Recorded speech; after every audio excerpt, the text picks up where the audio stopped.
Etër të nderuar, të dashur vëllezër dhe motra më Krishtin. Çdo të diel kisha e shenjtë naftojnë të dëgjojmë fjalën e Perëndisë së gjallë, e cila i drejtohet secilit prej nesh. Pasazhi i Ungjillit të sotëm përmes shembullit të kryeqindëshit të Kapernaumit na zbulon se çfarë është besimi i vërtet dhe si mund ta jetojmë atë në përditshmërinë tonë. Historia është e thjeshtë në pamje të parë. Një oficer romak i drejtohet Krishtit dhe i lutet për shërbëtorin e tij, i cili dërgje në shtrat i paralizuar dhe në vuajtje të mëdha. Por, pas kësaj skene të thjeshtë, fshihet një nga mësimet më të mëdha të Ungjillit. Nuk është rastësi që Zoti ynë Jezu Krisht ndalet para këtij njeriu dhe e lavdëron publikisht. Në të gjithë Ungjillin gjejmë pak raste kur Zoti shpreh habin e tij. Këtu Zoti thot: "Me të vërtetë po ju them,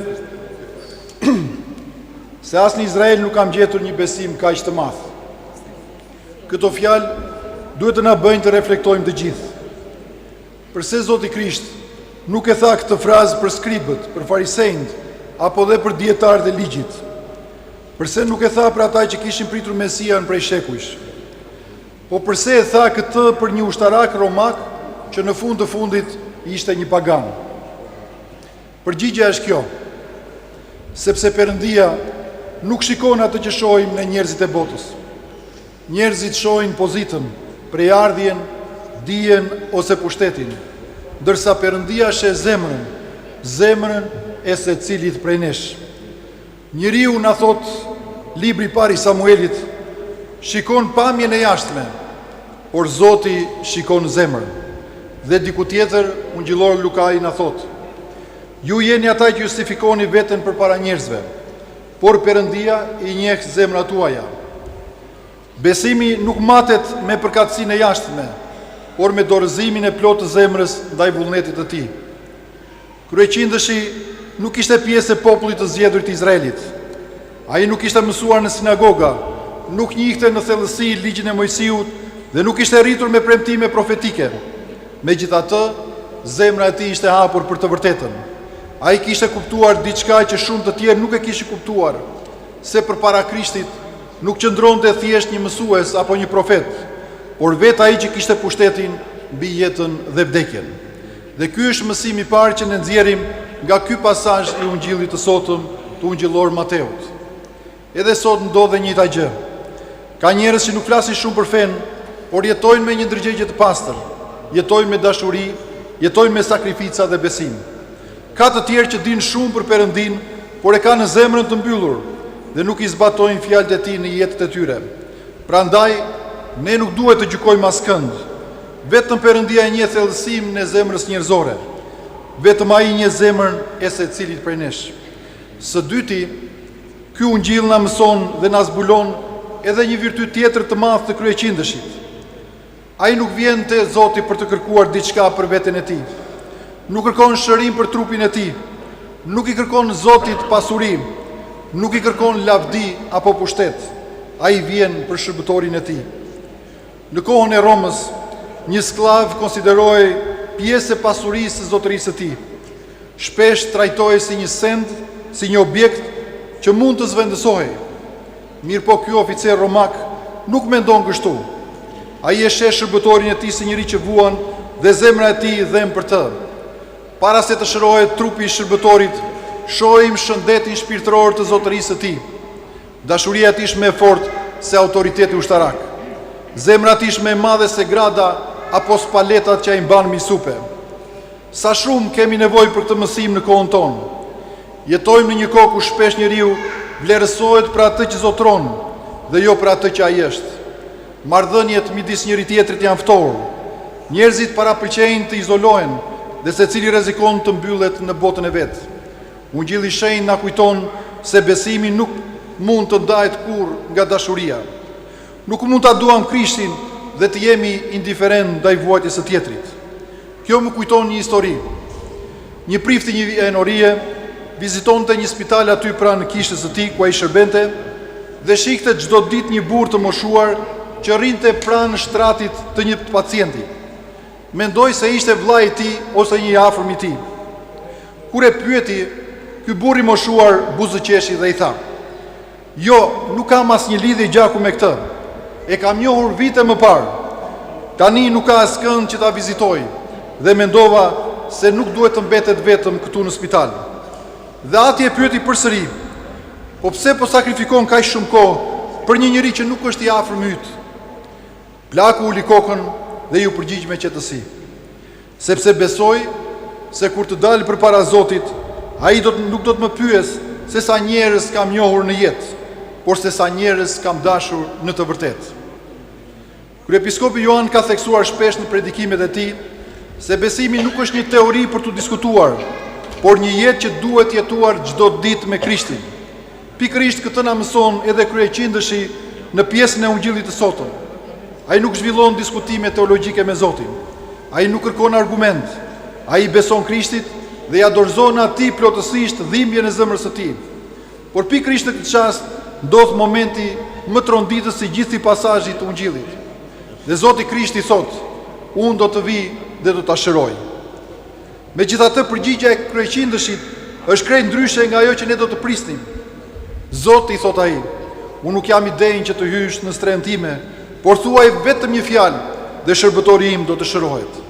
Këto fjalë janë ndër më të bukurat në shkrimin e shenjtë. Ato shprehin vetë dije të thellë të një zemre që kupton madhështinë e Perëndisë dhe vogëlsinë e njeriut njëkohësisht. Kryeqindëshi nuk e nënçmon veten e tij, por e sheh veten në dritën e pranisë së Krishtit. Sa më shumë afrohemi pranë Zotit, aq më qartë e kuptojmë kufizimin dhe aq më tepër mahnitemi nga mëshira dhe madhështia e tij.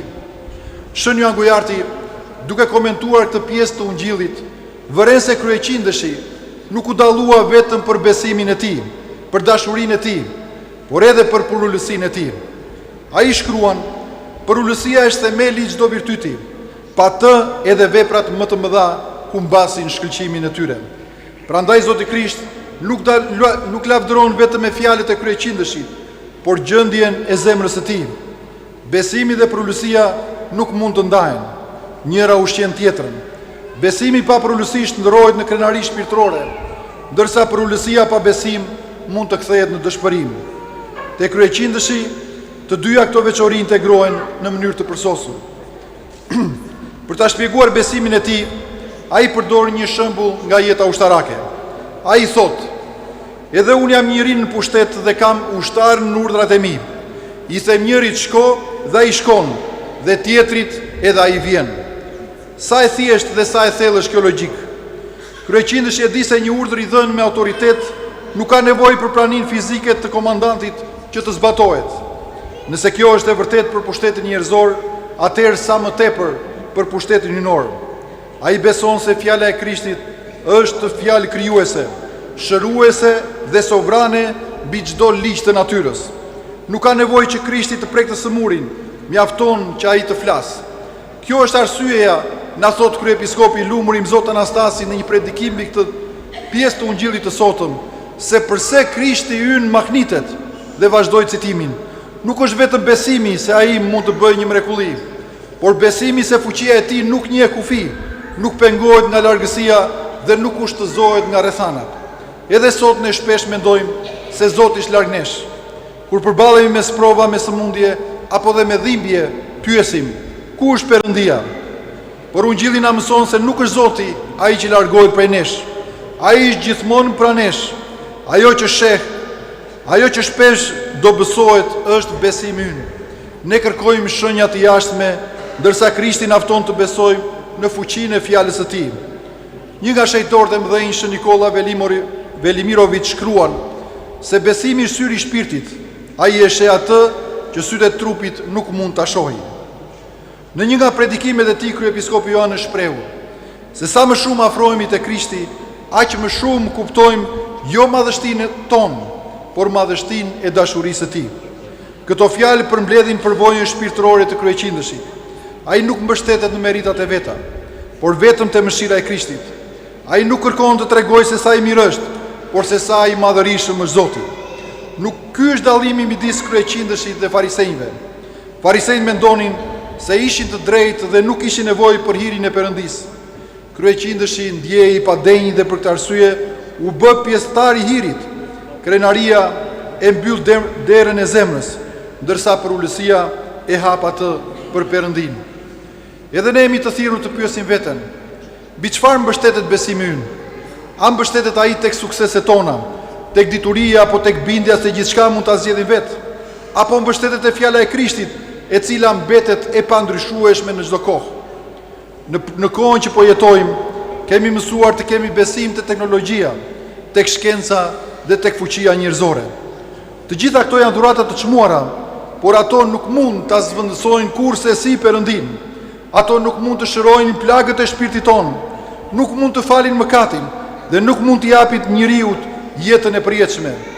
Vetëm Zoti Krisht ka fjalën që shëron plotësisht njeriu. Kur dëgjojmë të pjesë të Ungjillit, mund të kemi përshtypje se bëhet fjalë për një mrekulli që ndodhi dikur në një kohë të caktuar në Kapernaum. Por në të vërtetë, kjo histori vazhdon të përsëritet çdo ditë në jetën e kishës dhe në përvojën e çdo besimtari. Secili prej nesh ka brenda vetes një shërbëtor të sëmur. Për dikë është një plagë që nuk mbyllet, për një tjetër një mëkat që mundon prej vitesh, për dikë tjetër një marrëdhënie e gabuar që i ka kushtuar shumë, një padrejtësi që nuk mund ta falë, një frikë që nuk mund ta lëjë të qetë, një sëmundje e trupit ose një brengë e shpirtit që nuk mund ta lërë të flerë, apo dhe një zhgënjim nga një mik që e konsideronte si vëlla. Të gjithë kemi diçka që pret shërim dhe ndërhyrjen e Zotit dhe shpëtimtarit tonë Isus Krisht. Pyetja që shtrohet sot është kjo: si afrohemi ne tek ai? A afrohemi me përulësinë e kryeqindëshit apo me sigurinë e farisejve? A besojmë se fjala e tij mjafton për të ndryshuar jetën tonë, apo vazhdojmë të kërkojmë prova të tjera përpara se t'i besojmë? Sa shumë ndryshon fryma e botës. Sot njerëzit përpiqen të duken të fortë, të suksesshëm, të vetmjaftueshëm. Shoqëria na mëson të mbështetemi vetëm tek vetja jonë, të mos tregojmë dobësitë tona, të fshehim ato se miqtan do ta marrin vesh dhe të mos kemi nevojë për askënd. Por Ungjilli i shenjtë dhe pjesa që dëgjuam sot na mëson të kundërtën. Ai na tregon se njeriu bëhet i fortë pikërisht atëherë kur pranon dobësinë e tij dhe ja dorëson dhe vendos atë përpara këmbëve të Krishtit. Kjo është arsyeja pse përulësia në këndvështrimin e krishterë ortodoks nuk është dobësi. Ajo është guxim për të jetuar në të vërtetën. Njeriu krenar jeton me iluzione, njeriu i përulur jeton me Perëndin. Shënjë Angojarti thot se asgjë nuk e bën njeriu kaq të ngjashëm me Krishtin sa përulësia dhe dashuria. Ne të gjithë në të gjithë jetën toksore të Zotit ton shohim të bashkim të përsosur midis madhështisë së Perëndisë dhe përulësisë. Ai është krijuesi i universit, por lindi në një shpellë. Ai është Zoti i lavdis, por lan këmbët e nxënësve të tij. Ai është fitimtari mbi vdekjen, por pranon kryqin për hir të dashurisë që ka për gjithë secilin prej nesh. Prandaj nuk është rastësi që edhe kryeqindëshi fitoi vëmendjen e Krishtit pikërisht me përulësinë e tij. Në fund të këtij pasazhi të Ungjillit, Krishti i thot kryeqindësit: "Shko, le të bëhet ashtu siç besove." Kjo fjalë është nga premtimet më të bukura të Ungjillit. Krishti nuk thot le të bëhet sipas fuqisë sate, as sipas meritave të tua, por i thot sipas besimit tënd. Kjo do të thot se besimi jap zemrën e njeriu për të pranuar veprimin e hirit ynor. Të dashur vëllezër dhe motra më Krishtin, le ta marrim me vete kur të largohemi sot nga katedralja modelin e shkëlqyer të këtij kryeqindëshi, si një udhërrëfyes dhe një model për jetën tonë shpirtërore. Ai na mësoi sot tre të vërteta të mëdha që nuk duhet t'i harrojmë kurrë. Së pari, na mësoi se besimi vërtet nuk njeh kufi. Së dyti, na mësoi se besimi nuk mund të ekzistojë pa përulësinë. Dhe së treti, na mëson se besimi bëhet i gjallë kur shndërrohet në dashuri. Kryeqindëshi nuk mendoi për veten, por për shërbëtorin e tij. Kështu dhe ne jemi të thirrur sot të mbajmë në lutjet tona familjen tonë, vëllezërit tanë, vëllezërit dhe motrat më Krishtin, të sëmurët, të varfrit, të vetmuarit, jetimët, vejushat, të gjithë ata që vuajnë dhe madje ata që na kanë lënduar dhe na bëjnë keq. Amin.